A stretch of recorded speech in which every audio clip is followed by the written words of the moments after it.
Let's look at another fairly common looping pattern. Suppose we want to add up the numbers in a list.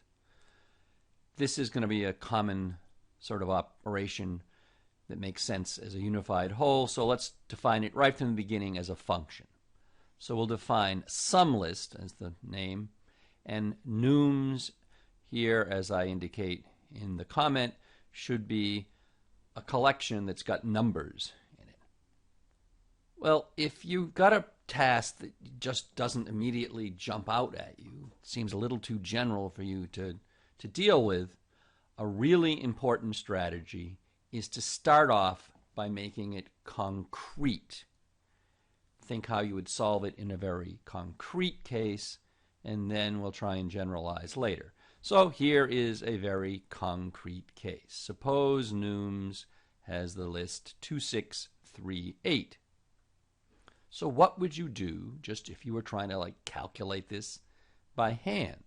Well, we'd go to the first two numbers, add them and get 8, and then we tack on the 3 to the 8 and we get 11, and we tack on the 8 in the list to the 11 and we get a total of 19.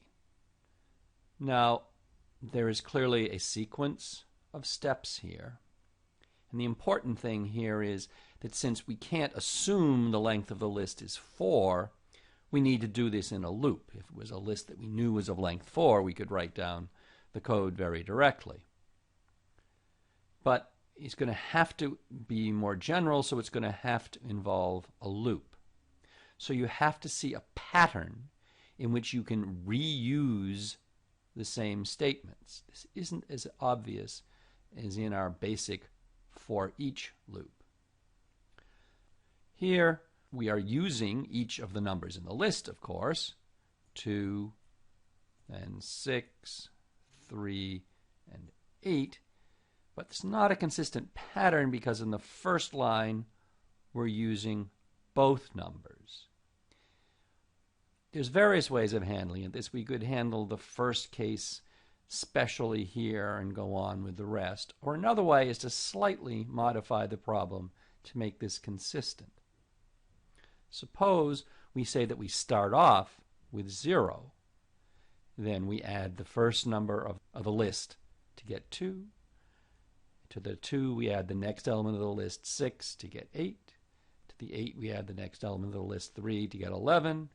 And so on with the 8 to get the final order 19. Now we can see more of a pattern, at least with the elements in the list. You've got 2, 6, 3, 8, each added at each step. All right, well, what about the other part? This 2 is the same as the 2 here. This 8 is the same as the 8 here. This 11 comes from the 11 here. Okay. Well, again, we've got different values. We're going to need names. So we can call the current number from the list nums, I'll just call it num here. We're generating some kind of a sum here, so let me call the first number here sum.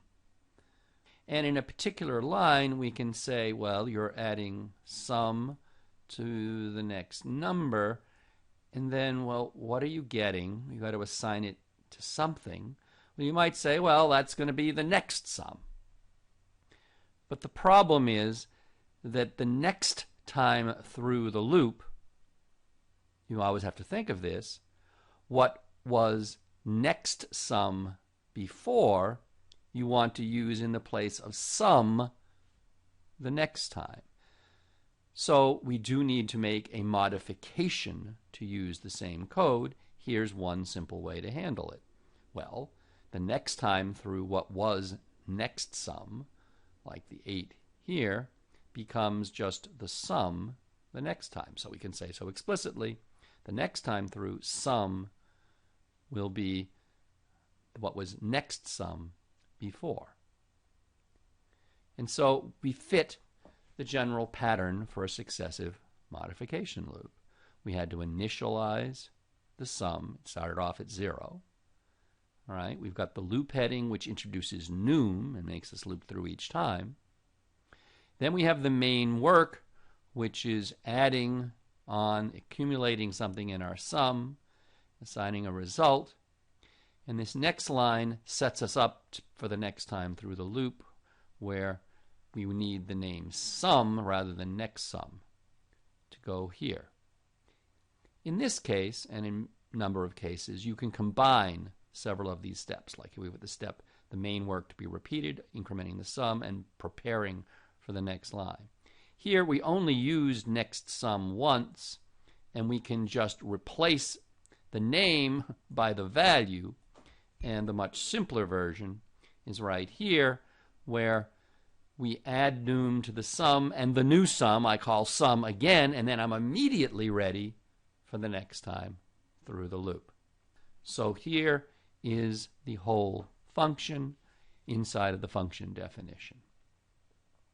Now we can look at a very slight elaboration of that sumnums.py here, which has just this definition, but here I test the function.